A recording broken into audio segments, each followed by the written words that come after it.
Bonjour, bonjour à tous, bienvenue dans cette vidéo.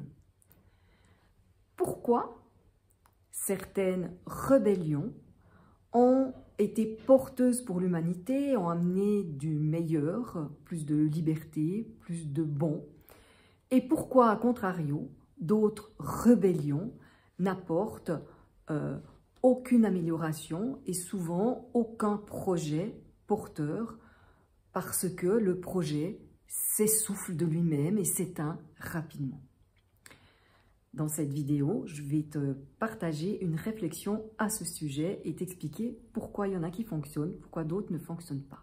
Avant de poursuivre, je me présente. Je suis Anne-Chantal Junot, coach Job Bonheur. J'accompagne les gens à faire la paix avec leur travail, à trouver leur métier de cœur et à le mettre en place. Donc, pourquoi la rébellion amène des projets géniaux à certains moments? Je peux penser à Gandhi, par exemple. Je peux aussi voir tout ce qu'il y a pu avoir dans la lutte du féminisme, qui s'est essoufflé quand même au bout d'un moment, mais tout ce que ça a pu apporter. Et pourquoi d'autres projets n'arrivent que difficilement à survivre, voire s'éteignent. Je pense par exemple à certains éco-villages, à certaines écoles alternatives où eh bien, il est difficile de faire vivre le projet sur la durée et qu'il y a beaucoup de difficultés à les mettre en place. Déjà, peut-être l'énergie du rebelle. Un rebelle, quand on se rebelle, en fait, on a une énergie à l'intérieur de nous forte parce que on veut s'opposer à une autorité qui va nous imposer quelque chose, ou à une loi, ou à une habitude. Si je parle du scolaire, à l'école traditionnelle, etc.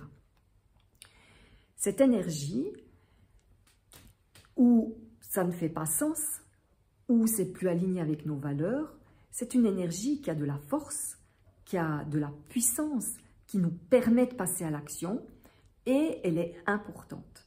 Elle est importante et en même temps, elle peut nous desservir. Je m'explique.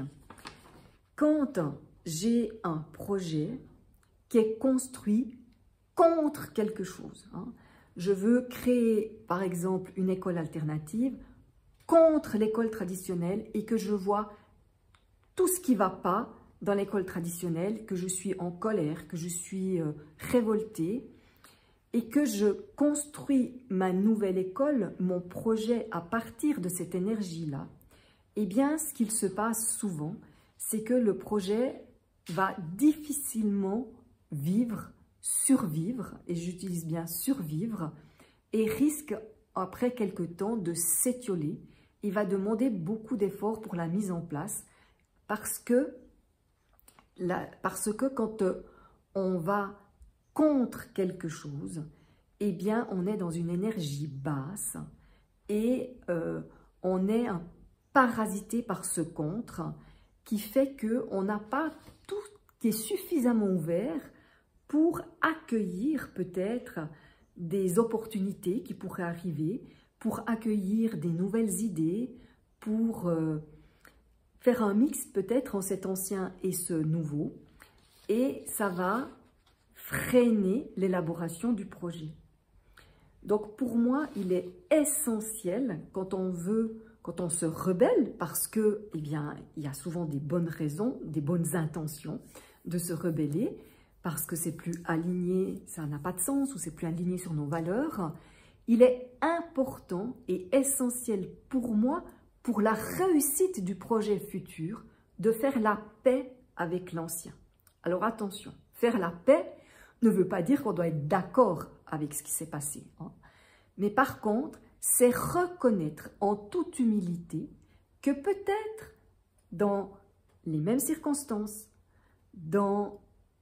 avec le même vécu, à la même époque, eh bien que j'aurais certainement pas fait mieux. Pour moi, il y a à honorer ce pas qui a été fait pour pouvoir faire le suivant dans les meilleures conditions possibles et en se donnant le plus de chances possible de réussir le nouveau. je dirais, comme disait Mère Teresa, et je trouve que ça résume bien ce que j'essaye de vous transmettre dans cette vidéo. Mère Teresa a dit « Si vous me demandez de venir manifester contre la guerre, je ne viendrai pas.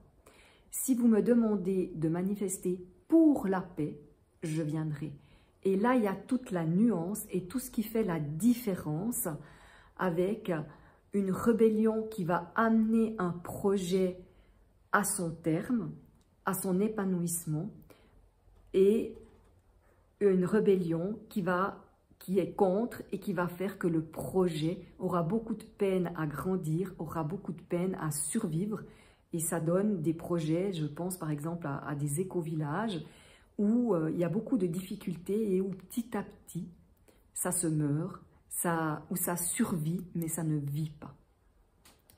Voilà ce que je voulais vous transmettre dans cette vidéo. Si elle vous a plu, ben, je vous invite de la liker. Vous pouvez aussi la commenter, la partager.